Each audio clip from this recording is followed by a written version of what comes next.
She's 11 years old. She is the daughter of Dr. Vijay Raghavan, who is a consultant ophthalmologist, General Hospital, Manjeri, and Dr. Sajni P, who is a pediatrician at DH Manantawadi. Welcome, Gaurikuti. And also, now I invite Tejeshwar Shankar. He's studying in 9th B, Bhavans Puchadi. He's the son of Vidya Shankar, who's a consultant ophthalmologist at Vision Eye Hospital, Chalakudi. And Dr. Sangeeta V, she's a pediatrician at District Hospital, Manantawadi. So special thanks to both of them and their parents. Now, we can start our program. So here we have thought of just hearing what exactly our teens want to say. All the way we have always heard what we wanted to say, what the parents wanted to say. So we thought, let us hear them. So we are not making it so official. They are just speaking it out of their heart in whatever way they like. So I would like to invite Gauri, whatever, whatever it is. Yeah, now she'll be saying about a lot of doubts, whatever, adolescent, parenting, all the things. They are just speaking it out for us. Welcome, Gauri. Thank you. Good evening to everyone. അപ്പൊ ഞാൻ ചോദിക്കുകയാണെങ്കിൽ കുറച്ച് നല്ലോണം ഉണ്ട്. ഞാൻ കുറച്ചാണ് ചോദിക്കുന്നത്.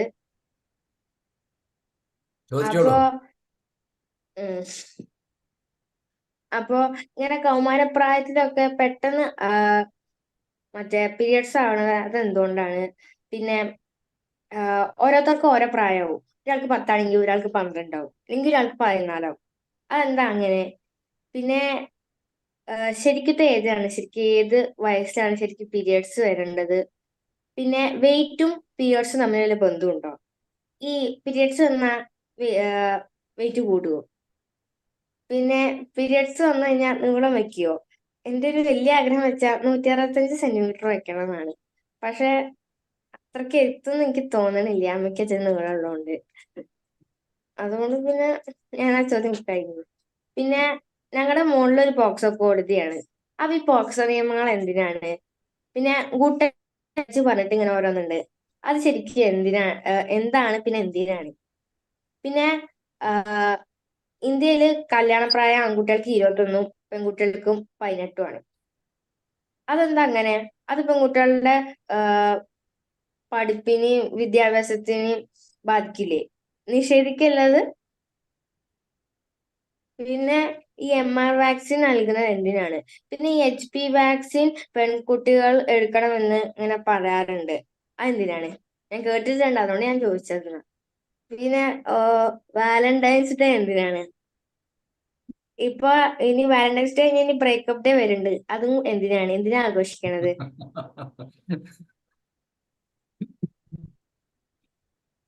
പിന്നെ പ്രേമലേഖനം കിട്ടുന്നതും കൊടുക്കണം, അത് ശരിയാണോ തെറ്റാണോ? പിന്നെ അത് ഇങ്ങനെ പ്രേമലേഖനം അല്ലെങ്കിൽ പ്രേമമുള്ളത് അത് മുതിർന്നവർ അനാവശ്യമാണെന്ന് പറയാറുണ്ട്, അങ്ങനെ കേൾക്കാറുണ്ട്. അതെന്താ അങ്ങനെ ഒരു ചിന്തിക്കണേ? അതെന്തുകൊണ്ടാ? പിന്നെ മറ്റു രാജ്യങ്ങളിൽ ഇങ്ങനെ ഫ്രണ്ട്സ് ഇങ്ങനെ അവർ പറയുമ്പോ മറ്റു രാജ്യങ്ങളിൽ പഠനത്തോടൊപ്പം ഇങ്ങനെ ജോലിയും ചെയ്യും അവരൊക്കെ. പക്ഷെ നമ്മുടെ നാട്ടിൽ പഠിച്ചാലും ജോലി കിട്ടാത്ത അവസ്ഥയാണ്. പിന്നെ എന്തിനാ ഈ കടുപ്പുള്ള പരീക്ഷ വെറുതെ മനുഷ്യനെ ബുദ്ധിമുട്ടിയെ? പിന്നെ 18 വയസ്സ് കഴിഞ്ഞാൽ ഇന്ത്യയിൽ വോട്ടവകാശം ഉണ്ട്. പക്ഷെ സ്കൂളിൽ രാഷ്ട്രീയമൊന്നുമില്ല.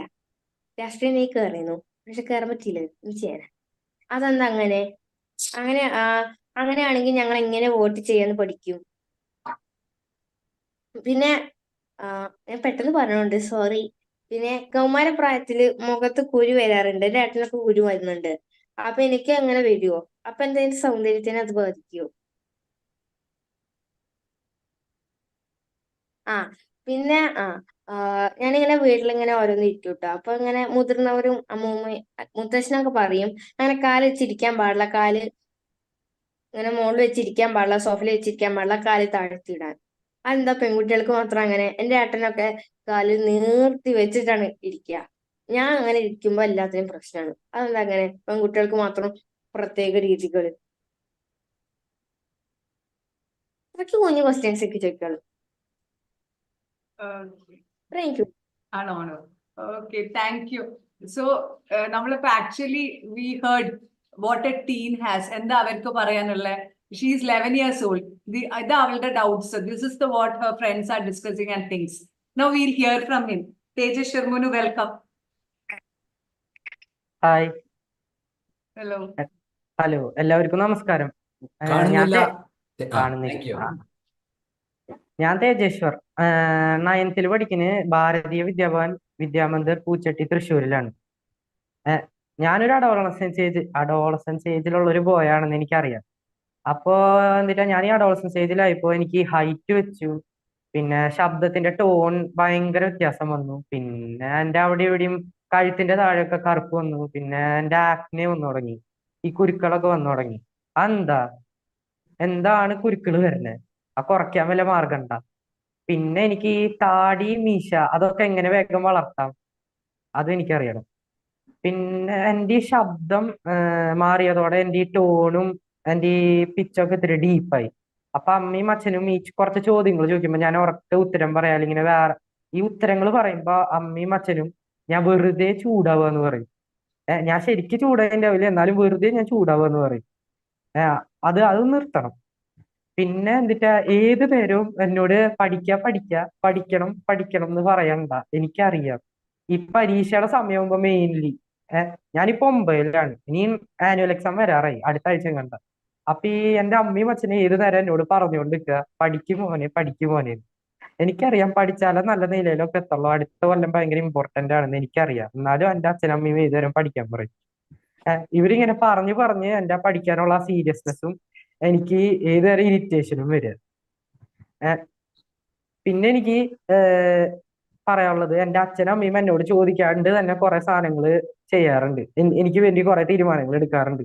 ഫോർ എക്സാമ്പിൾ ഈ പരിപാടി, ഇതില് എന്നോട് ഒരു ദിവസം വന്ന് ചോദിച്ചു, ഇങ്ങനത്തെ ഒരു പരിപാടി ഉണ്ട് മോന് ചേരാൻ താല്പര്യം ഉണ്ടോന്ന്. ഞാൻ പറഞ്ഞു ആലോചിക്കട്ടെ എന്ന്. എന്നിട്ടൊരു പിറ്റേന്ന് അമ്മ വിളിച്ചിട്ട് പറയാ, മോനെ പേര് കൊടുത്തിട്ടുണ്ട്, മോൻ റെഡി ആയിക്കോ എന്നിട്ടൊക്കെയോ പറഞ്ഞു. പിന്നെ എനിക്ക് ചോദിക്കാനുള്ളത്, ഈ ക്ലാസ്സിലെ പെൺകുട്ടികളോട് എന്നിട്ടാ സംസാരിക്കുമ്പോഴും പെരുമാറുമ്പോഴും നന്നായി പെരുമാറാനും മര്യാദയ്ക്ക് പെരുമാറാനും സംസാരിക്കാനൊക്കെ പറഞ്ഞു. എങ്ങാനും അവര് വല്ല പണി അല്ലെങ്കിൽ വല്ല കേസ് കൊടുത്താൽ അതിൽ ഏറ്റവും കൂടുതൽ റെസ്പോൺസിബിള് ബോയ്സ് ആവും, അവർക്കാവും റെസ്പോൺസിബിലിറ്റി കൂടുതൽ. ഇത് രണ്ടുപേരും കൺസെന്റ് കൊണ്ടാണ് വല്ലതും ചെയ്തതെന്നാണെങ്കിൽ പോലും പണി തന്ന ഗേൾസിന് പണി കുറവാവും, ബോയ്സിന് പണി കൂടുതലാവും. ഇത് 75% ബോയ്സിനും 15% ഗേൾസിനും ഉണ്ടാവുള്ളൂ. ഈ റെസ്പോൺസിബിലിറ്റി എന്തുകൊണ്ട് 50-50 ആയിക്കൂടാ? ഈ ഇന്ത്യൻ നിയമം എന്ത് ഇങ്ങനെ? അതും പിന്നെ എനിക്ക് ചോദിക്കാനുള്ളത്, ഈ അമ്മ പറയാറുണ്ട്, ഞാൻ ഈ വെക്കേഷൻ ടൈമില് എന്നിട്ടാ ഈ സിനിമ കാണാനും കറങ്ങാനും ഫ്രണ്ട്സിന്റെ ഒപ്പം വേറെ പരിപാടികൾക്കൊക്കെ പോകാറുണ്ട്. അപ്പൊ ഞാൻ ബസ്സിൽ പോകുമ്പോഴും അല്ലെങ്കിൽ വേറെ എല്ലായിടത്തും ചെല്ലുമ്പോഴും അമ്മ പറയും, അറിയാത്ത ആൾക്കാരുടെ നിന്ന് ആവശ്യമില്ലാത്ത സാധനങ്ങൾ മിഠായി അത് ഇതൊന്നും വാങ്ങി കഴിക്കരുത്. എന്നാലും എന്റെ കൂട്ടുകാര് പലവരും എന്നിട്ട് അറിയാത്ത ആൾക്കാർ മിഠായി തന്നാലും ഇടയ്ക്ക് വാങ്ങാറുണ്ട്. അപ്പൊ ഞാൻ പറയും വേണ്ട വാങ്ങണ്ടാന്ന്. അത് ചിലവരുടെ പാരന്റ്സ് അവരോട് പറയാറില്ല എന്നാണ് തോന്നുന്നത്. പിന്നെ എനിക്ക് പറയാനുള്ളത്, എന്റെ ഈ ട്യൂഷൻ ഫീസ്, പിന്നെ ഈ കീബോർഡ് പഠിക്കാൻ പോകുന്നുണ്ട്, അപ്പൊ അതിനുള്ള ഫീസ്, പിന്നെ വേറെ ഈ ബസ്സിന് പോകാനുള്ള കാശ്, അതൊക്കെ എന്നിട്ടാ ഞാൻ ചോദിക്കുമ്പോ അമ്മ പോയി എടുത്തോ എന്നാണ് പറയാറ്. അമ്മ പോയി എടുത്തോ, അമ്മയ്ക്ക് എന്നോട് വിശ്വാസം ഉണ്ടെന്നൊക്കെയാണ് പറയാറ്. അപ്പൊ എന്നിട്ടാ ആ വിശ്വാസത്തിലാണ് എന്നിട്ട് അമ്മ എന്നോട് കാശ് എടുത്തോ എന്നൊക്കെ പറയാറ്. അപ്പൊ ഞാൻ ഈ കാര്യം ഞാൻ എന്റെ കൂട്ടുകാരോട് ഒരു ദിവസം പറഞ്ഞിട്ടുണ്ടായിരുന്നു. അപ്പൊ എന്റെ കൂട്ടുകാര് പറഞ്ഞു അവരുടെ വീട്ടിൽ ഇങ്ങനെയൊന്നും ഇല്ല, അവരുടെ വീട്ടില് അവരുടെ അച്ഛനമ്മ ഇല്ലാണ്ട് കാശ് എടുക്കാൻ സമ്മതിക്കില്ല, അങ്ങനെയൊക്കെ. അവർക്ക് ഈ മാതിരി ഫ്രീഡം ഒന്നും ഇല്ല എന്നാണ് കേട്ടത്, അവരുടെ പാരന്റ്സ് സ്ട്രിക്റ്റ് ആന്നൊക്കെ. അതെന്താ? പിന്നെ ഈ എന്റെ എനിക്ക് കഴിഞ്ഞ കൊല്ലം എന്നിട്ടാ എനിക്കും എന്റെ അനിയത്തിക്കും ഒരു HPV വാക്സിൻ എന്ന് പറഞ്ഞൊരു വാക്സിൻ എടുത്തിട്ടുണ്ടായിരുന്നു. ക്യാൻസർ വരാണ്ടിരിക്കാൻ അങ്ങനെ എന്തിട്ടോ പറഞ്ഞിട്ടാണ് അമ്മ പോയി എടുത്തത്. അച്ഛന്റെ 2500 രൂപ എങ്ങാണ്ട് എടുത്ത് കളഞ്ഞു, പാവച്ചൻ. എന്നിട്ട് ഞാൻ ഈ വാക്സിൻ എടുത്തിട്ട് പിറ്റേന്ന് സ്കൂളിൽ ചെന്നു, ഞാൻ അന്ന് ലീവ് ആയിരുന്നു കേട്ടോ. അപ്പൊ എന്റെ കൂട്ടുകാര് ഞാൻ ലീവ് എടുത്തെന്ന് ചോദിച്ചു. അപ്പൊ ഞാൻ പറഞ്ഞു ഞാൻ HPV വാക്സിൻ എന്ന് പറഞ്ഞ് ക്യാൻസറിന്റെ വാക്സിൻ എടുക്കാൻ പോയേക്കായിരുന്നു. അപ്പൊ എന്റെ കൂട്ടുകാര് പറഞ്ഞു ഇമാതിരി വാക്സിൻ ഒന്നും അവരവരുടെ ജീവിതത്തിൽ ഇതുവരെ കേട്ടിട്ടില്ല. എന്നിട്ട് അപ്പൊ എനിക്ക് ചോദിക്കേണ്ടത്, ഈ വാക്സിൻ അവർക്ക് കൊടുക്കണോ? ഈ വാക്സിന് ക്യാൻസറിനല്ല, അപ്പൊ അവർക്ക് എടുക്കേണ്ടി വരില്ലേ? പിന്നെ എനിക്ക് ഇത്രയൊക്കെ ചോദിക്കാനുള്ളൂ. നന്ദി. Thank you, Monu. So, adolescents കുട്ടികളി അല്ല അവർ questions ചോദിച്ചത്. We have actually heard what their doubts are. Now I think only sir will be able to solve and help us out how the adolescents should be molded. Welcome, sir, to our program. Newton, sir, now we will start, sir. Okay, thank you. I'll share screen first. Yes, sir. Yes, sir.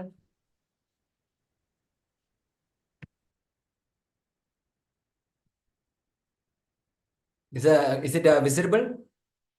Yes, sir. Visible, sir. Okay, so right now today's topic was not so exactly about how we can how to empower our adolescents, but more about how parents, how we can advise parents on how to empower their adolescents. There's a slight difference, that's all. Okay, so it was very nice listening to all those questions from them. They may have suggested some of these questions earlier, and they've come up with a lot more questions. Very interesting. Their way of thinking is quite different from ours, and it's thought-provoking.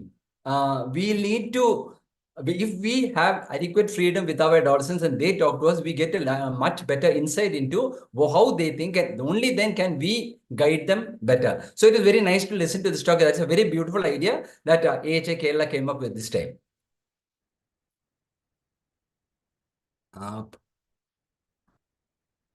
Earlier.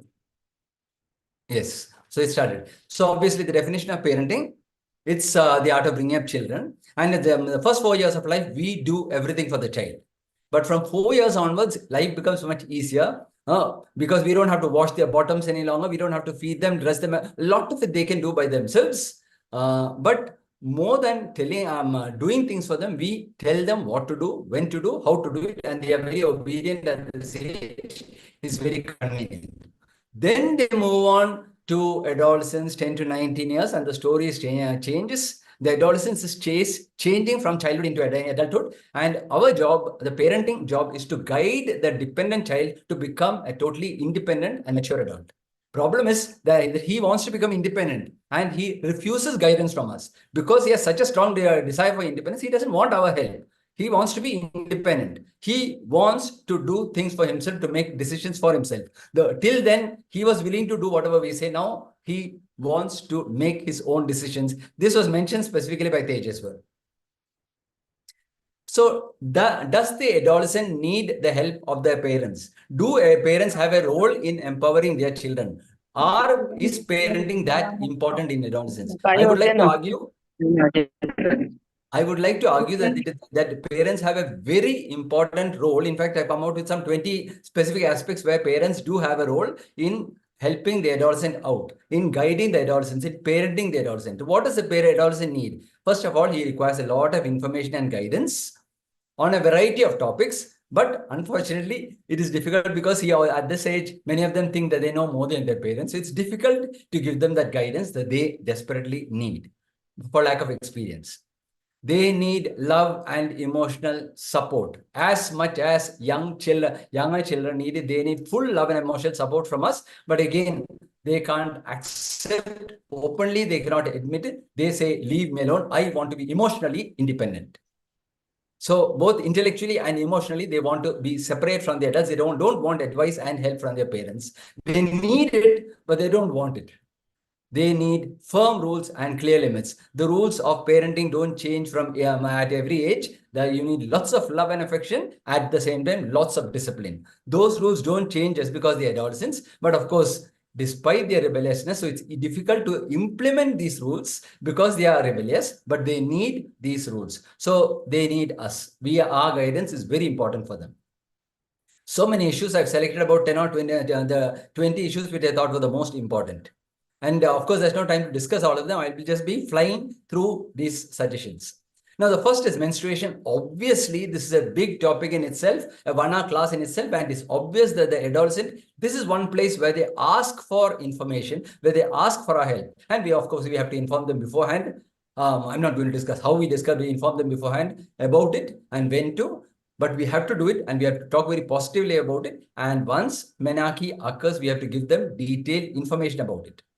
then they will have problems. Dysmenorrhea will be there and irregular periods. And at every stage, they need our support and our guidance and information from us. So this is one of the most obvious places where they ask for information. Now, Gauri asked a lot of questions about this. Let me just answer them fast. At what age does menstruation occurs?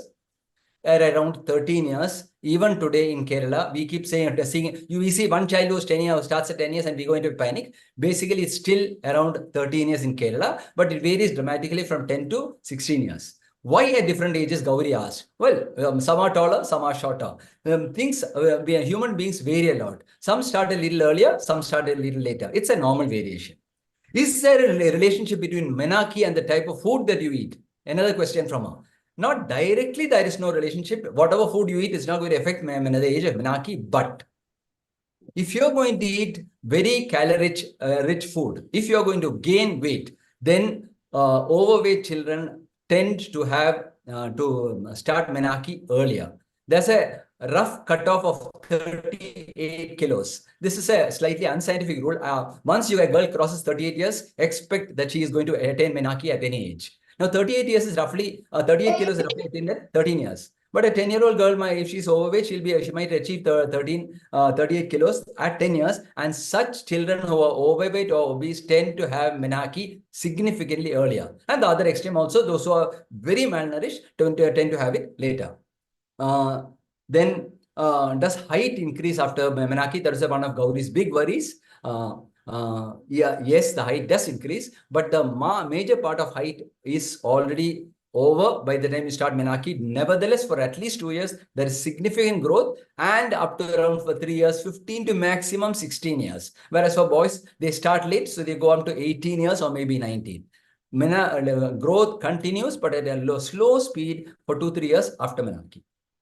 And why pain during menses? Of course, you have to explain to them about the hormones and how the hormones reduce the blood supply, resulting in the peeling of the internal layer and bleeding and pain. Right. And one final question that Gauri didn't mention here, but earlier she had wanted to know about is the menstrual cup a good idea? Yes, it's a brilliant idea. It can be used for 5 years. All you have to be careful of basic hygiene. The parents have to teach them. Right. Now, the second issue is this body image is another big issue that was brought up by Tejeshwar. He was talking about how both of them were talking about how they want to be tall and about why, if you're gaining weight, they have become very conscious about it. Tejeshwar mentioned that he feels that he's become darker. And then both of them mentioned acne. And some adolescents have become so conscious, they imagine things like, oh, my nose is too big for my face, things like that. The important thing for us to remember is that we have to take their concerns seriously, never laugh at it. If treatable, treat it. If it's not a true concern, like for example, my nose has become too small or too big, etc., we have to reassure them, never take it casually. We have to take their concerns seriously. Very important for their ego, for their self-respect. And of course, here good nutrition is very important, because with you need good nutrition. We have to guide them on nutrition, because junk food is not going to help. They want to grow taller. They have to eat adequately. They have to have a nice pink complexion, good iron-rich food, better appearance. They should not be overweight, and so on. So nutrition is an important topic that we have to discuss, not in a scientific manner, but in common sense language with the adolescents. And then we come to risk-taking behavior. Yes. Smoking is something that we always have to warn them about, because it is something that's smoking, alcohol, drug addiction, all that starts. Inform them, discuss with them before it happens. It is too late. We have to give them warning, discuss it. And let the boys, they're very much, and there's no point there telling that, okay, you're going to die only at the age of 50 years, you're going to die for premature heart attack or stroke or cancer. They're not interested. 50 years is the old age according to them. What we have to discuss with them is, you see the close-up ad, you see the close-up ad, and the child,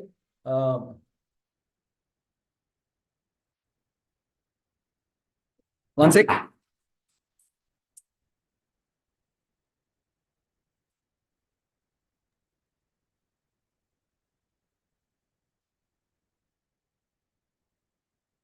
Sorry for the disturbance. Okay, you see the close-up ad. the adolescent brushes teeth with close-up, and he has nice fresh breath and white sparkling teeth, and the girls just love it and they want to stand very close to him. But the truth is, if you smoke, bad oral odor and yellow teeth. And another thing that is important for them, at the time when they're gaining stamina dramatically, that's when smoking destroys their stamina. And they are taking smoking because they want to prove to themselves that they are masculine, they are adults, just like the adults whom they've seen smoking. And they need to know that smoking actually damages and decreases fertility. These are things that we can tell them to discourage from smoking, and not about how you are going to die at the age of 50 years. Okay, the other importance of smoking is that it acts as a gateway to cannabis and alcohol. If I have already disobeyed my parents once with smoking, why can't I do the same with alcohol, with cannabis, with sexual exploitation? This is dangerous because alcohol and drug use are very difficult to treat, and in the future, addiction has to be prevented. Cure is very bad. We have to prevent it, and prevention can only come in the form of advice at this age. With regard to fifth point, alcohol, it's not practical nowadays to tell them about how alcohol, you should not touch alcohol, etc., because all the parents it's practically become the social norm now to have alcohol all over the place in all functions. So how are we going to advise them? One thing we must tell them, that the adult brain is mature. At 25 years, if you're taking you take a peg of alcohol, you know what you're doing. And your brain is fully developed, so it's probably okay. Whereas at the age of 15, if you take a peg, your brain is still growing. You're growing smarter and smarter every day. Your brain is developing. And at that time, if you take a peg of alcohol, what's going to happen? Alcohol modifies the circuitry of the brain. And those who take alcohol early, they become addicted to alcohol very easily. And in a short time, they can become alcoholics. Though earlier a person starts alcohol intake, 15 to 16, they are much more likely, very much more likely, 5 times more likely to become future alcoholics compared to those who start late when they are employed and educated and fully mature. They are most likely to remain as social drinkers. So we cannot stop them, but we can encourage them to delay onset of first intake.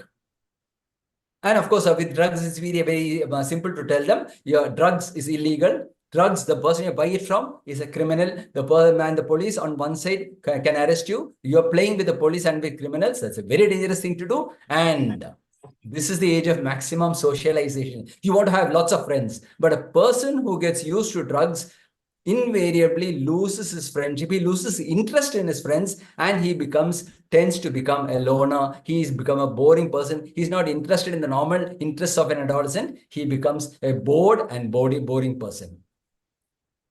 Okay, and of course, we as adults have a great responsibility to not empower them by giving them powerful bikes and cars to show that they are 18 years old and we respect them and we are going to give them a car because we are so proud of them. And it's very dangerous. Every one of us knows at least one doctor whose son has died due to a road traffic accident.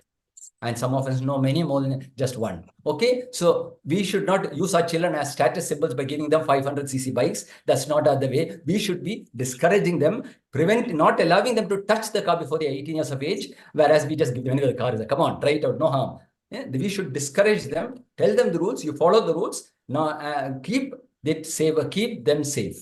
Adults have a very important role in empowering their adolescents. We'll come to certain emotional issues. Okay. Infatuation, falling in love, something that happens to every one of us at this age, something glorious, something fascinating, something fantastic that happens to all of us, not once, but repeatedly throughout our adolescence, something nice. And you cannot avoid falling in love because it's due to the hormones. You've got dopamine surging through, you've got adrenaline, testosterone, estrogen surging through your body. You're going to fall in love repeatedly. It's all an emotional reaction. It's not a logical reaction. It's going to happen to you repeatedly. You'll fall in love with somebody and fall out of love 2-3 months later. This will happen repeatedly. And you are getting, all these hormones are surging already by the age of 15 years, and you're going to get married after the age of 25 years. So there's a lot of time for you to fall in love and fall out of love repeatedly. Okay, so that is not harmful. Studies are now changing where the negative attitude towards it is gone. Now it is being, psychology is now saying that infatuation, falling in love is an important experience for the adolescent who has to learn how to interact with the other sex, because there are differences among the sexes, how to interact with the other sex, how to develop social competency. This infatuations, which are temporary and therefore safe, are a learning phase for a marriage, which is practically a permanent thing. So these infatuations are not bad, they are good. Tejeshwar, I think, asked about why is it, I think it is Gauri asked, is it, why are parents discouraging us? Parents should not discourage the child. If the adolescent tells you that, oh, I got a boyfriend, or I like that boy very much, or whatever, directly or indirectly, she says, we should accept it. We should listen. We should not probe. We should not discourage. We should not insult that. Maybe that guy is a stupid fellow. We should not say so. We should listen. We should be enthusiastic. Listen to them. Let them say what they want. It's not going to last. Friendships are good. Infatuations are good. It's a nice fun, so long as it is not interfering with their studies and their life. We should not in any way discourage it. And we should remember, companionship is good, it is necessary. But if you think that it might be going towards sexual activity, if they want to go out for late night parties, things like that, that is when we have to set limits, whether they like it or not. But the basic concept of infatuation is not bad. It is actually good for the emotional development of the adolescent. Never laugh at their crushes. It is the most insulting thing. To laugh at their crush is to, even though that crush is to just a short, brief episode. At that moment that is happening, they are full of enthusiasm, and laughing at their crushes is to laugh at them, to insult them to the core, and never get angry, because these are harmless things. It's not that only if I look, you cannot look at a person of the other sex. That's a very wrong attitude. Okay, and the important thing that we must always remember is that these adolescent love affairs are not going to last for 2 months, 3 months. Then the boy will see another girl, and suddenly he'll fall out of love with this girl and fall in love with that girl. These things happen, so we know we do not have to take it seriously. It's only when it gets prolonged that we have to be a little careful. When there is a chance for them to take it to a deeper level. Once sex comes into the picture, the story changes. Right. Then, of course, the adolescent, the poor fellow, he's 15 years old and he's already taller than his parents. So it's understandable, perfectly understandable. I am taller than my mother, and why is she telling me what to do, when to do? I am in a mind, I am taller than her. He thinks that because he's taller than her, he's smarter than her too. He's as competent as she is. It's natural for them to think that way. We must not feel, we should be happy about the fact that they want to be independent. Though we cannot obviously love them to 100% freedom, we should be happy that they want to be independent. That is the most important thing in adolescence, learning how to be independent. That's what Tejeshwar was talking about. My parents do things without telling me. They put me into this program without getting my permission. That is wrong. Whatever happens, it is wrong. You should get their permission. You suggest to them, discuss with them, and then don't push them in. You have no right to do that. Okay. Very good point by Tejeshwar. Adolescents will rebel. They have their opinions, and if we ask them to do something, tell them something, they want to do it somewhat differently, they will rebel. Sometimes they rebel just for the sake of rebelling.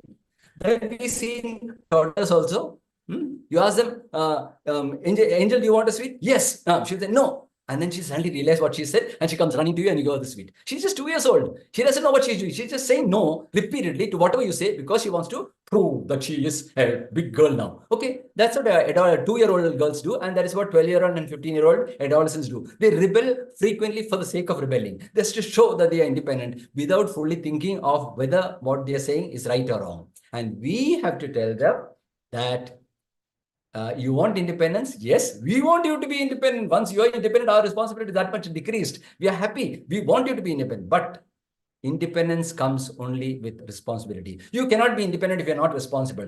Become independent. We want you to do that. Decide. Okay, you have to sleep 9 hours a day. What time will you go to sleep? What time will you wake up? You have to study 3 hours a day. You're going to the 9th standard, 10th standard. What time will you study? You do your evening studies. Tell me, write it down. Give me a home timetable. What time will you sit to studies? What time you will go to sleep? What time you will wake up? Make your timetable. We'll see that. Sit together and decide whether it's practical. I mean, there are home things also like dinner served together. We have to have some family time. All the prayers. All these things have to coordinate. It's not that one person decides for himself. The adolescent should decide in negotiation with his parents. Create a timetable for yourself and then follow the timetable. We'll be happy. But if the mother has to wake up the child every morning, come on, it's time to go to school. If she has to pull him away from the TV at 6 o'clock, come on, it's time to go and sit and study. If she has to grab the mobile phone from his hand at 10 o'clock, come on, it's time to go to bed. If she has to do everything for him, if he has no sense of responsibility, how can she give him independence? That is what the parents should be telling the adolescent. You behave responsible. You have certain responsibilities. You want to behave like an adult, be independent. Behave like an independent person. Behave like an adult. Then you will behave. You have all the independence of an adult. We have to always explain to them that responsibility precedes independence, and they need a lot of love. They need some latitude. They are adolescents. They want some freedom and not necessarily to stay within our limits. So it's okay. They want to have some weird haircuts. It's not a problem. The hair will grow after some time. They want to dye their hair. No problem. In 3 months' time, the dye will go away. But if they want to have a tattoo or something more permanent, a tattoo, or they want to pierce some part of their body, hopefully it will be some benign part of the body. Otherwise, we might have to say no. So we have to give them maximum freedom that they can tolerate, but there has to be limits. There has to be limits. We cannot give them 100% freedom, where some permanent changes can occur. If it's a small little tattoo in some small little areas, okay, but some dramatic tattoo of your girlfriend's name on your hand is not permitted because tomorrow you'll have lost interest in this girl. Okay, so we have to give them maximum latitude, but there has to be limits. And there have to be limits, especially with regard to sexuality. There has to be limits, and we will and it is understandable. They are just adolescents. Even we adults make mistakes. Adolescents definitely will sometimes break the rules. Even angels will disobey at this age sometimes. We have to be ready for it. It's heartbreaking, but we have to be a little accepting, and we have to be on guard and create rules, create limits. And this statement from Betty Davis is very important, that if you have never been hated by your child, you have never been a parent. We have to have limits, whether they like it or not. Adolescents don't accept limits. We have to set limits, and it's okay if we become unpopular. Even if they say, I hate you, it's okay. We have to have limits. It's our duty to set limits. We are not their parents for their popularity. It's our duty. Right.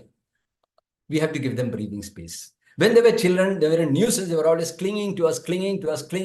Every tiny thing they used to come to us. Sometimes it was a nuisance. Most of the time we didn't mind, but sometimes it was a nuisance. But now the adolescent comes back from school and walks straight to the bedroom. He doesn't want to talk to his mother. He doesn't want to look at his mother's face. He just takes it. If she's made some tea, he just takes it and walks into the bedroom and locks the room. He wants to be by himself, and he needs to be by himself. He's an adolescent. He's trying to think what all happened. That girl didn't look at him, didn't smile when I smiled at her. That guy, he behaved rude to me. Teacher scolded me. That is unjust. He has to think, was it really unjust? Was it? So he has to understand. He has to, what all is happening to him. He has to learn, and what all is happening. He has to understand, think out, logic out what is happening to himself. So he needs time to think, and he needs time to daydream. Just to daydream, not just about girls. He has to daydream. What am I going to do in the future? What are the subjects that I am interested in? Lots of things he has to take up responsibility. He has to learn to think. He has to learn to be independent. Lots of thinking he has to do. He has to daydream. Daydreaming, adolescent daydreaming is not a waste of time. We adults also daydream. We adults also think and plan. They need to.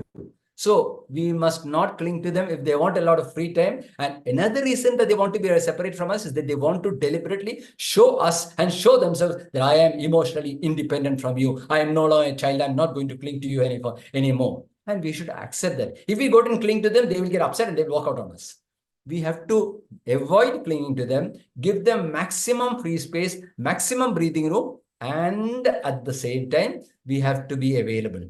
When they want to talk to us, we must be available. Not, oh, yesterday you didn't want to talk to me. Today I'm not willing to talk to you. That's a very immature behavior. We need to give them space. And we need to deliberately create spaces where they will want to talk to us. Maybe a dinner should be a family affair. Maybe on Saturdays or Sundays, we can go to a restaurant together and no mobile phones permitted. Or we can go for an outing, no mobile phone permitted. So we'll all talk to each other. There has to be family time. We have to create opportunities. We are separating from the emotionally to prove that they are independent, intellectually independent, emotionally independent. I don't need my parents. I will make all decisions for myself. But obviously, an adolescent does not have the capacity to stand on his own two legs. None of us have. When we get into stressful situations, we need support. In the hospital, when I get into stress, I call my junior, somebody come out of the ICU. I need somebody to help me out. Okay, that happens to all of us. We need help from each other whenever we are stressed out. Adolescents have much more stress because they have much less of experience and they need support, and they've deliberately given up the support of the adults. So what do? They depend upon their peers. When they have all their friends together, their numbers is there, that gives them the feeling of support, and they can discuss. Maybe they are not that mature. Peer influence is not always right. Parental influence is often better, but they only have peer influence. If the parents, so what can we do? We can ensure that they have good peers. If they are studying, that's why we are so careful about sending them to good schools and living in a good neighborhood, because the peers are study oriented. Our sons, our children will also be study oriented. If our peers are into alcohol all the time, then our children will also go into that. So it's important that they have good friends. It's a good idea to invite their friends home once in a way. Invite their friends, so just, some birthday party, or just walk into the house whenever you feel like it, have a cup of tea. You are a good auntie to all of them. What happens is that we get to know their friends. And if some of their friends have some quirky ideas, some dangerous ideas, we will get to know that, then we can warn our adolescents of these things. So it's nice to know their best friends. And of course, they are also intellectually independent, they are becoming. And this is where another place where parents have a big responsibility. Till the age of 10 years, okay, they are always asking us, their father especially, questions about anything and everything under the sun. And father answers, no, daddy knows everything. Daddy is brilliant. Daddy knows everything under the sun. Unfortunately, by the age of 16, 18, daddy knows nothing. Daddy is desperately old-fashioned. He's got some weird ideas. Because what has happened is they've begun to think and they've begun to have ideas, and due to lack of experience, they cannot compare the ideas to other ideas. So whatever they think now at this moment is right and everything else is wrong. They cannot judge. It takes time to develop judgment. So when they come and tell us some big theories, when they disagree with us, we, especially adult males, fathers, should not get upset. Let them have their opinions. If their opinions are wrong, if it's a benign wrong opinion, let them have their opinions. Let them state their opinions. It's only by bringing out their opinions, it's only by thinking that they can learn to think, develop their thought processes. We must encourage them to think. We must not discourage them. If they want to say that Messi is the greatest footballer in the world, and I, as an expert of football, I know that Pele is the greatest, it doesn't matter. Messi is the greatest. Okay, Messi is the greatest. Maybe you can casually mention there were one or two other famous names also. But yes, Messi is superb. I enjoy watching Messi. We must not discourage them from thinking. And even if I am a famous local Congress leader and he's talking about Marxism is the solution to all the problems of this world, okay, fine. He's not going to do anything about it. He's just talking. Let him talk. Let him think. He doesn't know how to spell the word Marxism. Let him think. We need to encourage them to think. If they come for a discussion, little bit we can contribute. The rest of the time, our job is to listen and therefore encourage them to think by listening to them. But of course, there's no, again, there are limits. If they start talking like Gauri said, what is the use of studying anyway? Even if you get it, even if you finish all your studies and study very, very well, you're not getting a job. So why do you want to do all these competitive exams? Unfortunately, I don't think Gauri's parents will agree with that. And I don't think Gauri's parents should agree with that. There are certain limits and we have to explain to them. They have a right to ask questions. There's nothing wrong with the question. It is wrong only if we don't answer the question. Okay, and here is the answer. Studies. Studies are the most important responsibility of adolescents. They have to study. Like Tejeshwar pointed out, he is older. He pointed out that studies are very important. I know the importance of studies. No, tell me the importance of studies. I know, and I'm trying my best. That is the attitude that you want for an adolescent. He has to learn, he has to understand the importance, and he has to take charge of his own life, of his own studies. Maybe you can help him and guide him a little bit in studies, but he takes responsibility for himself. That's a great thing. Tejeshwar said very confidently, I know the importance of studies. I am studying. In fact, they are nagging me, is actually putting me off studies. That's what he said. Okay, that's a very important point. We have to encourage them to study, but don't nag them to study, and don't scold them if they get a little less marks now and then. Everybody, no matter how brilliant, has times when they perform badly. So we must not get upset or scold them if they perform a little under the weather on certain occasions. Studies are important. No compromise on that. You can talk all the marks you want, but no compromise on study. Without study, in the future, there is no progress. You have to, your parents want you to progress beyond they are struggling for you. You have to go one step higher. You have to study. It's not necessary that you become the, become a great IAS officer or a doctor or whatever. You can become a doctor. If you want to become a doctor, go ahead. But if you don't have the ability, or if you don't have the interest, fine, you do what you want. But each of us must try to attain our optimum, our maximum. We must try. If you don't study, that means you're not trying. Studies have repeatedly, psychological studies have repeatedly shown that when adolescents, all children, underestimate their own performance, they have feelings of inferiority. They tend to underestimate themselves. In fact, their teachers also tend to underestimate them. When teachers are taught, encouraged to be more positive towards their students. When students are praised and encouraged, their performance increases on average in a class, on average in many detailed systematic studies by 25%, not 5%, 25%. That's a major thing. Maybe the best students will not benefit a lot. Maybe the worst student may not benefit. But if the middle group, the major part of the students is improving by 25%, that's something great. We have to encourage them, promote them. And whenever they do good, we have to encourage them. If they need help, if they ask for help, yes. But do not nag. That's what Tejas repeatedly said. Do not nag them. Don't overact to occasional failures by talking negative. We need to support them. Okay, these things happen. Doesn't matter. Next time it will be better. And don't compare them to others. Compare them to themselves. Are you doing better today than you were doing last year? That's great. Don't say, are you doing better than your sister, your brother, your cousin, your neighbor? That is a very wrong attitude. Appreciate sincere study. Don't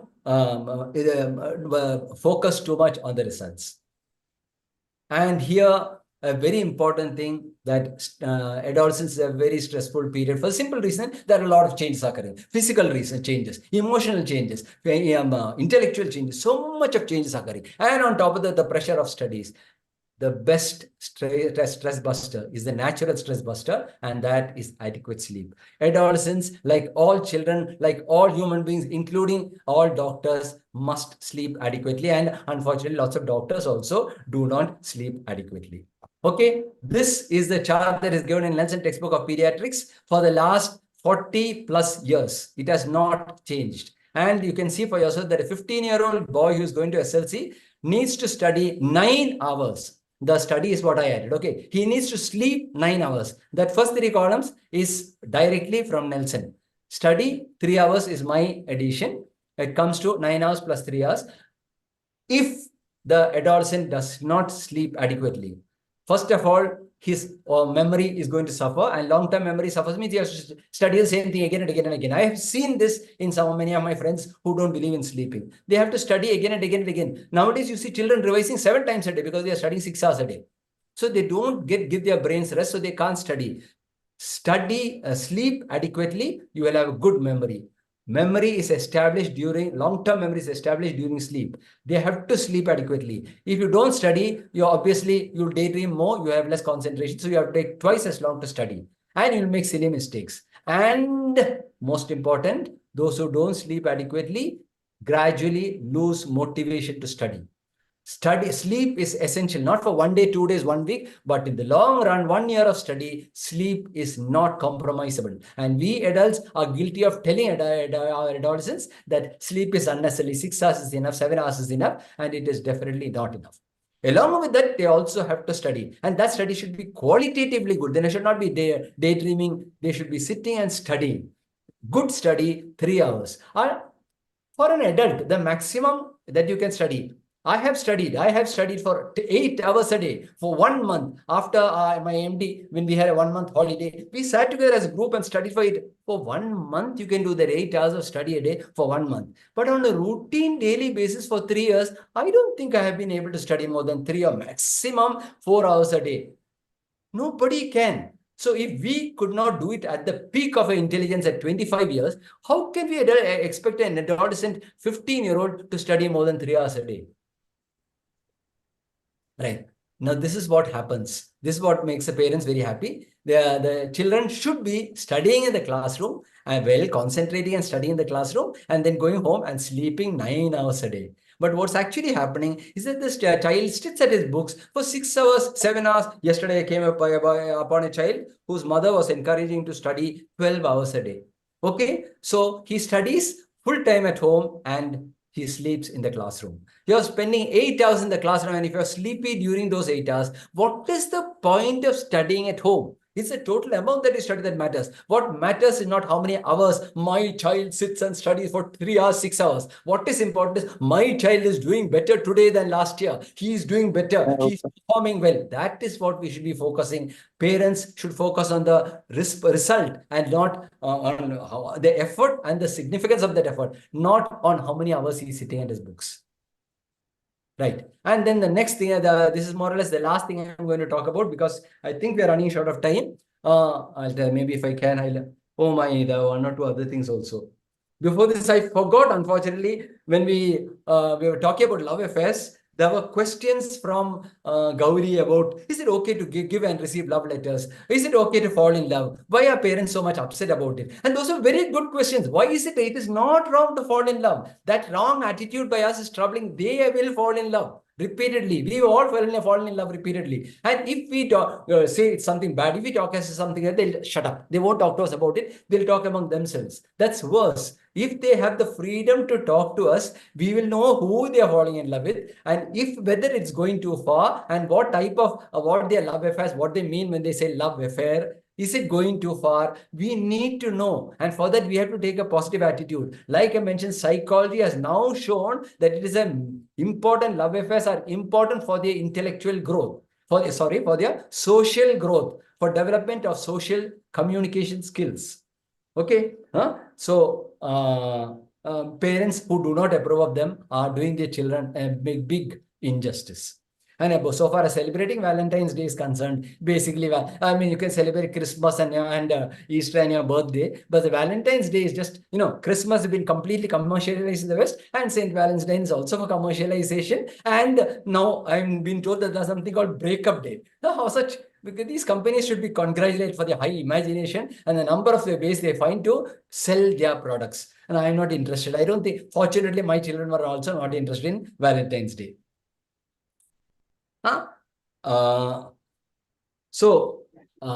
Tejeshwar said, my parents make decisions on my behalf.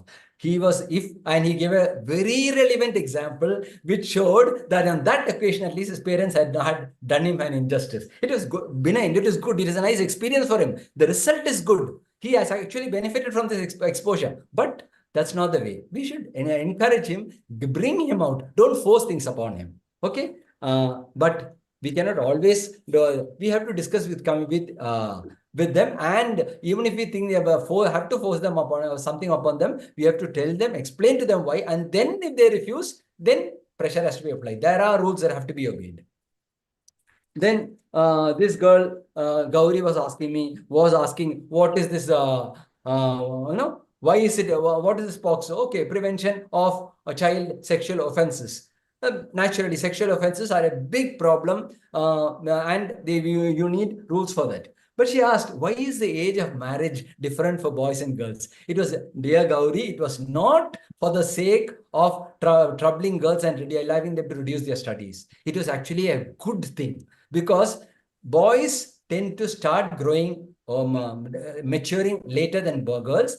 The girl attains a reasonable degree of maturity at 18, and boys attain the same level of maturity intellectually and emotionally, at least emotionally, only at the age of 21. So that 18 versus 21 is psychologically and scientifically a correct gap.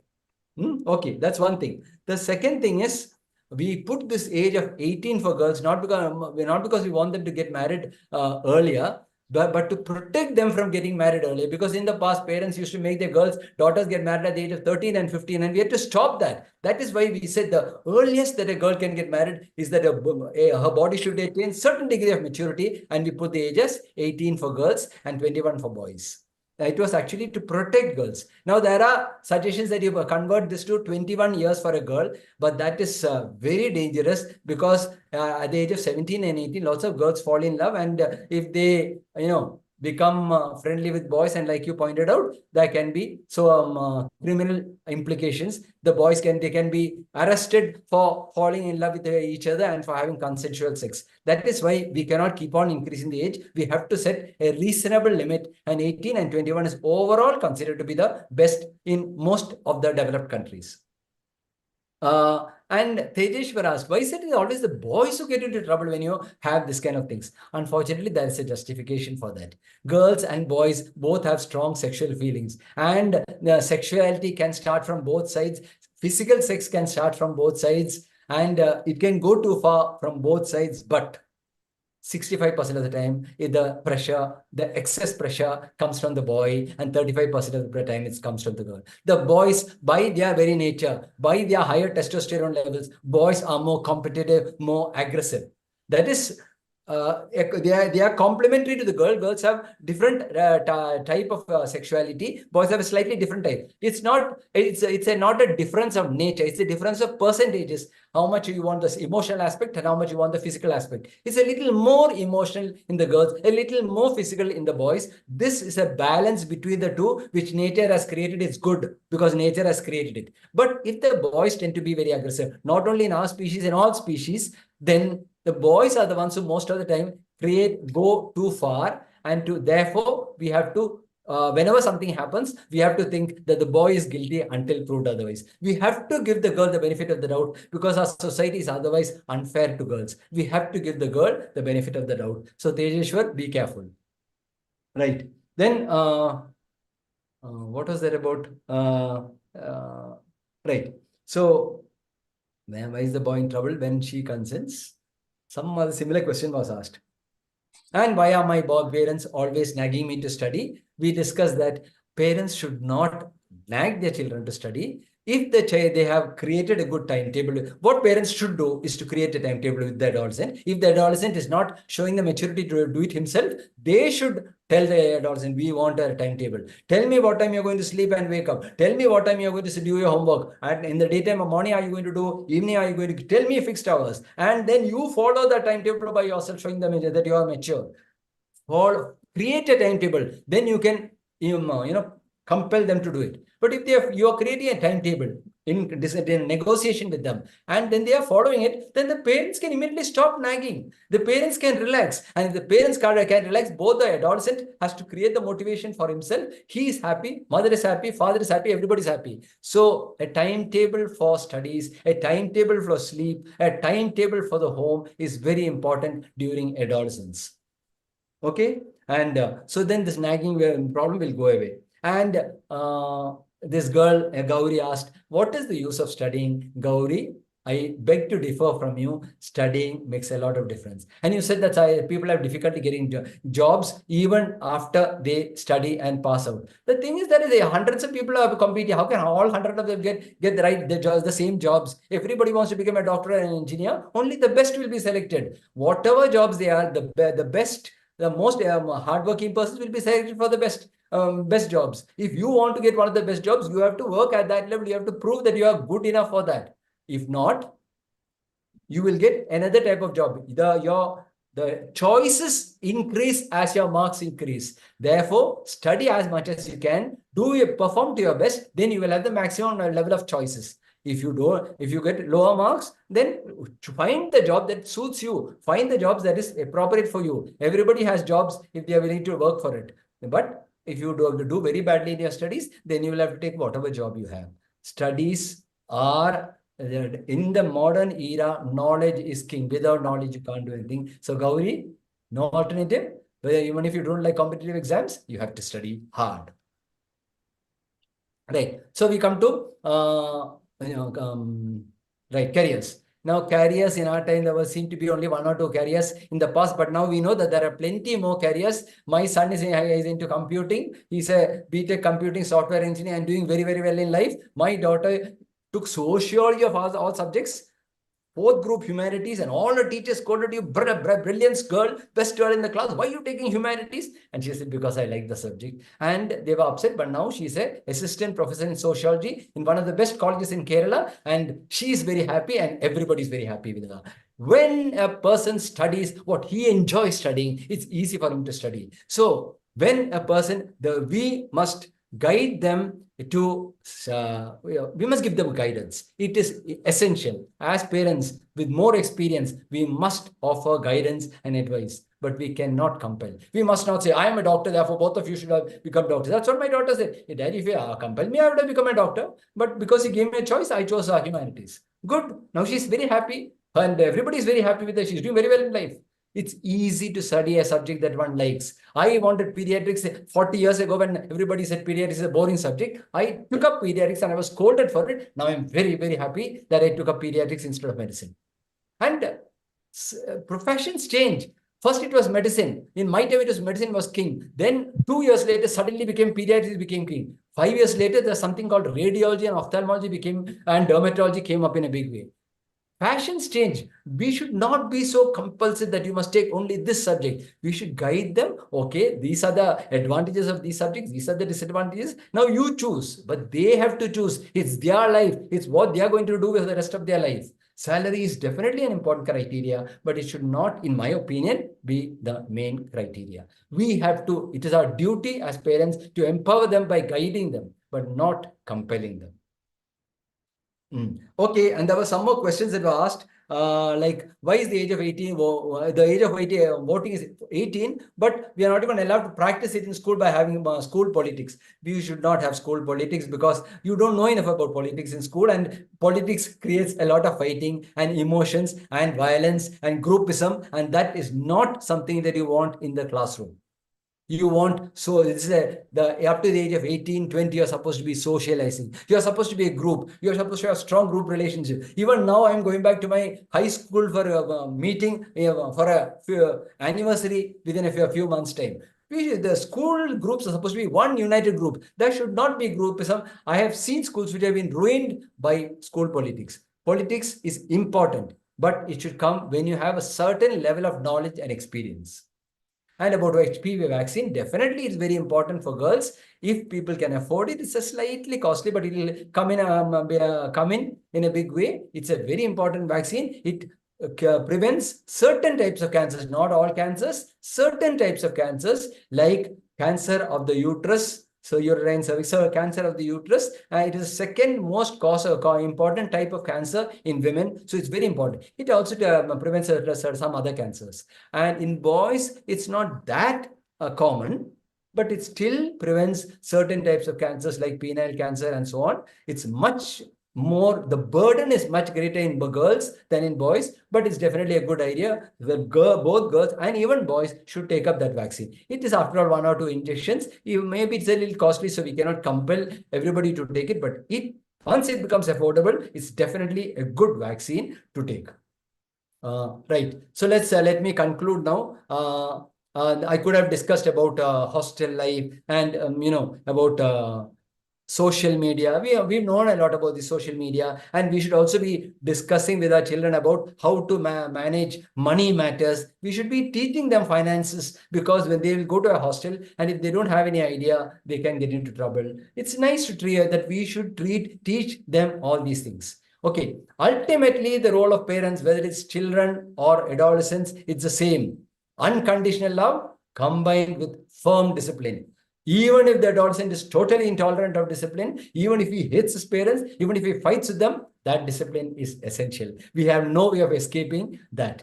Only the difference is the children, we are openly vigilant about them and we openly give them advice all the time. With adolescent, there has to be inconspicuous vigil, so not feel that they are, boxed in by their parents, and gentle guidance. And this guidance should be in the form of a discussion and not a, this is right and that is wrong. That is, in children may not want a discussion. They want to be told what to do. But adolescents, definitely, they are growing into adulthood. We have to, they help them to think. They have to think, they have to make the decisions, but we should offer them guidance and from our experience. Otherwise, they will suffer from underachievement, feelings of inferiority, and they will be victims of risk-taking behavior. Thank you very much. Thank you, sir. Thank you from all of us. It was such an excellent talk, sir. It is actually so thought-provoking. As a parent, many of them will agree with me. We actually feel that and as a doctor, we actually feel that we know everything and we know more about parenting than others. But when we hear the talk, we understand that there's a lot of, within me, I know a lot of things have to churn. Many things we have to realize. Only if I realize, I will be able to help out the parents who are coming to me, and then I will be able to empower the adolescents around me. So it was a very thought-provoking and very nice talk, sir. Thanks a lot. Now, I think we should also hear from the parents of our smart teams. So, Dr. Sajni, can you speak a few words? Shall I remove screen sharing? Yes, sir. Yes, sir. Thank you, sir. Yes. Dr. Sajni? Yeah, thank you. Hello, good evening, sir. Newton sir വളരെ നന്നായിട്ട് present ചെയ്തു. പിന്നെ ഞാൻ actually smart ടീനിന്റെ parent ആയിട്ട് ഇരിക്കുമ്പോ നമ്മള് ക്ലാസ്സിൽ തിയറികളും കാര്യങ്ങളും വെച്ചിട്ട് ഓരോ കുട്ടികളും ഡിഫറെന്റ് ആണ് എന്നുള്ള ഒരു കൺസെപ്റ്റോട് കൂടി നമ്മൾ ഇടപെടുകയും ചെയ്യും. പക്ഷേ സത്യം പറഞ്ഞാൽ കുട്ടികളെക്കാളും നമുക്ക് പാരന്റ്സിനെ കോൺസെൻട്രേറ്റ് ചെയ്യേണ്ട ഒരു ഇതാണെന്ന് തോന്നുന്നു. സാറ് നമ്മൾ ഇതാക്കുമ്പോൾ സാറിന്റെ അനുഭവങ്ങൾ വെച്ച് നമുക്ക് ഷെയർ ചെയ്യുന്നുണ്ട്. ഈ ക്ലാസ്സിൽ വളരെ കുറച്ചു പേരെ അറ്റൻഡ് ചെയ്തിട്ടുള്ളൂ. എൻ്റെ ഒരു 2006 onwards I'm taking class to the adolescence and parents. Lulu madam ആണ് ഞാൻ കാലിക്കറ്റിൽ പഠിക്കുന്ന സമയത്ത് എനിക്ക് അഡോളസൻസ് തീസിസ് എടുക്കാൻ വേണ്ടി ഇതാക്കിയത്. അതിന്റെ ഭാഗമായിട്ട് ഇരിക്കുമ്പോൾ എനിക്ക് ഇപ്പോഴും തോന്നുന്നത്, ന്യൂട്ടൻ സാറ് സംസാരിക്കുന്ന സമയത്ത് സാറിന്റെ ആ ഒരു രീതിയിൽ സാറിന്റെ അനുഭവങ്ങള് പ്ലസ് ആസ് എ പാരന്റ് നമ്മൾ അതോറിറ്റേറിയൻ അല്ല എന്ന് പറയുമ്പോൾ പോലും ആസ് ഡോക്ടേഴ്സ് നമ്മൾ അവർക്ക് കൺവേ ചെയ്യുമ്പോൾ കുറച്ചൊരു അതോറിറ്റേറിയൻ ആയിട്ട് തന്നെയാണ് നമ്മളിത് കൺവേ ചെയ്യുന്നത്. പക്ഷേ ഇന്നത്തെ ജനറേഷൻ, ഇപ്പോഴത്തെ ടീനേജിനെ വളർത്തുന്ന പാരന്റ്സിന് സത്യം പറഞ്ഞാൽ അവര് കുട്ടികളെക്കാളും പാവങ്ങളായിട്ടാണ്. അവർക്ക് ഒരു ഡിസിഷൻ, കുട്ടികൾക്ക് ഡിസിഷൻ ഉണ്ട്, പക്ഷേ ആ ജനറേഷനിൽ വളർന്നു വന്ന മീൻസ് അതോറിറ്റേറിയൻ പാരന്റിങ്ങില് വളർന്നു വന്ന ഒരു അഡോളസെന്റ് ഗ്രൂപ്പാണ് ഇന്നത്തെ അഡോളസൻസിന്റെ പാരന്റ്സ്. അപ്പൊ നമ്മള് ഡോക്ടേഴ്സ് എന്നുള്ള നിലയിൽ നമ്മൾ ഇവരെ എംപവർ ചെയ്യാൻ ശ്രമിക്കുമ്പോൾ അഡോളസൻസ് എംപവേർഡ് ആകുമ്പോഴും ആ പാരന്റ്സ് കൺവിൻസ് ചെയ്യാനും പാരന്റ്സിനെ ആ രീതിയിലേക്ക് ഫേം ഡിസിഷൻ എടുക്കാനുള്ള കഴിവില്ലാത്തൊരു ജനറേഷൻ ഓഫ് പാരന്റ്സ് ആയിട്ടാണ് എനിക്ക് ഫീൽ ചെയ്തിട്ടുള്ളത്. ബാക്കി ഡോക്ടേഴ്സിനെ എങ്ങനെയാണ് ഫീൽ ചെയ്തിട്ടുള്ളതെന്ന് എനിക്ക് അറിയില്ല. അതെന്റെ ഒരു പേഴ്സണൽ അനുഭവം എന്നുള്ള നിലയിൽ ഞാൻ പറയാണ്. പിന്നെ എന്റെ മകള് ചോദിച്ച ചോദ്യങ്ങള് അവളുടെ ക്ലാസ്മേറ്റ്സും അവളുടെ ആൾക്കാരും അവളോട് ഷെയർ ചെയ്ത കാര്യങ്ങളുമാണ്. സാറ് ടച്ച് ചെയ്യാതെ പോയൊരു കാര്യമുണ്ട്. നമ്മള് പ്രത്യേകിച്ചും കേരളത്തിന്റെ സാഹചര്യത്തില് പൊളിറ്റിക്കൽ ഇൻവോൾവ്മെന്റ്, അവരുടെ ഒരു ഡിസിഷൻ മേക്കിംഗ്, അവരുടെ വളർച്ചയുടെ ഭാഗമായിട്ടുള്ളത്. നമ്മൾക്ക് ആ ഒരു കാര്യത്തിലും കണ്ണടയ്ക്കാൻ പറ്റും എന്ന് എനിക്ക് തോന്നുന്നില്ല. കാരണം 18-19 ഇയേഴ്സ് ആകുമ്പോഴേക്കും കുട്ടികള് ഈ കോളേജുകളിലും ഈവൻ നമ്മള് ഡെത്തുകൾ വരെ, അക്രമ രാഷ്ട്രീയം വരെ കാണുന്ന ഒരു കാലമാണ് ഉള്ളത്. അപ്പൊ നമ്മളുടെ കുട്ടികളെ നമ്മള് വളരെ നന്നായിട്ട് പഠിത്തത്തിൽ കോൺസെൻട്രേറ്റ് ചെയ്യിപ്പിക്കുന്നു, കാര്യങ്ങൾ ഇതാക്കുന്നു എന്നതിനോടൊപ്പം തന്നെ ആ ഒരു എന്താണ് ഇപ്പത്തെ അഡോളസൻസ് പലരും പൊളിറ്റിക്സ് എന്ന് പറഞ്ഞ സാധനം ഇല്ലാത്ത രീതിയിലാണ് 80-90% ആൾക്കാർ വളരുന്നത്. പക്ഷെ ഒരു 10% ആളുകളെങ്കിലും ഈ ഒരു അക്രമ രാഷ്ട്രീയത്തിലേക്ക് പോകുന്ന ഒരു രീതിയിലും മാറുന്നുണ്ട്. അപ്പൊ ആ തരത്തിലുള്ള പാരന്റ്സും നമ്മുടെ അടുത്ത് വരാൻ സാധ്യതയുണ്ട് എന്നുള്ളൊരു പോയിന്റും കൂടി നമ്മൾ ഇനിയുള്ള ഡിസ്കഷൻസിൽ ഉൾപ്പെടുത്തിയാൽ നന്നായിരിക്കും എന്ന എൻ്റെ ഒരു പേഴ്സണൽ ഒപ്പീനിയൻ ആണ്. ഇപ്പം കഴിഞ്ഞ കുറച്ച് ആഴ്ചകൾക്ക് ഇപ്പുറം നമ്മൾ മഹാരാജാസ് കോളേജസിലൊക്കെ കുറെ വയലൻസും എല്ലാം നമ്മൾ കേട്ടു. ഇതൊക്കെ ഈ അഡോളസെന്റ് മക്കളാണ്. അപ്പൊ ആ ഒരു പോയിന്റ് നമ്മൾ ഇതിൽ ഇൻക്ലൂഡ് ചെയ്താൽ നന്നായിരിക്കും എന്ന് എൻ്റെ ഒരു പേഴ്സണൽ ഒപ്പീനിയൻ. സാർ ഭയങ്കര നന്നായിട്ട് ക്ലാസ് എടുത്തു. വളരെ നന്ദി. Thank you, Dr. Sajni. Now, Dr. Sangeeta, a few words, please. Tejash's mother. Respected Newton sir, or seniors and colleagues. അതായത് ആക്ച്വലി നമ്മൾ ഓരോരുത്തരും വിചാരിക്കും നമ്മൾ വി ആർ ഗുഡ് പാരന്റ്സ്, നമ്മളെല്ലാം ചെയ്യുന്നുണ്ട്, അവർക്ക് സപ്പോർട്ട് ചെയ്യുന്നുണ്ട്, നമ്മൾ എന്താ അവർക്ക് ചെയ്യാത്തത് എന്നൊക്കെ നമുക്ക് തോന്നും. പക്ഷെ അവരുടെ പെർസ്പെക്റ്റീവ് ടോട്ടലി ഡിഫറെന്റ് ആണ്. ചിലപ്പോൾ അവരുടെ ക്വസ്റ്റ്യൻസ് ആൻസർ ചെയ്യാന്നൊക്കെ പറയുന്നത് തന്നെ കുറച്ച് ഡിഫിക്കൽട്ട് ആയിട്ടുള്ള കാര്യമാണ്. ന്യൂട്ടൺ സാറിന്റെ ക്ലാസ്സിന് മുമ്പ് ഞാൻ കേട്ടിട്ടുണ്ട്. ന്യൂട്ടൺ സാറിനെ എനിക്ക് ലാസ്റ്റ് 20 years ആയിട്ട് അറിയാം. സോ കൂടുതലായിട്ടൊന്നും പറയാനില്ല. Very excellent. Thank you all for such an opportunity for my son. അവൻ പറഞ്ഞ പോലെ നിർബന്ധിച്ച് കിട്ടുന്നൊന്നുമല്ല. പുള്ളിയോട് പറഞ്ഞു, അവൻ പിന്നെ എല്ലാത്തിനും ഈ 50-50 ഇതിന്റെ കയ്യാലപ്പുറത്ത് നിൽക്കുന്നവരായതുകൊണ്ട് ചില സമയത്ത് ഒരു പുഷ് കൊടുക്കേണ്ടി വരും. It was nice. Thank you all. Thank you, Dr. Sangeeta. From Wayanad, we have Surendran sir. Sir, are you there, sir? Can you speak a few words, sir?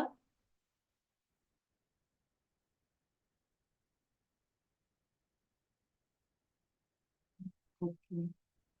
Ramesh sir, can you please speak a few words, sir?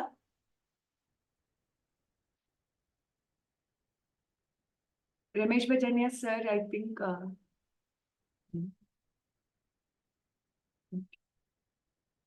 Sir, ഇല്ലാന്ന് തോന്നുന്നു ഇപ്പം. Jayaraman sir.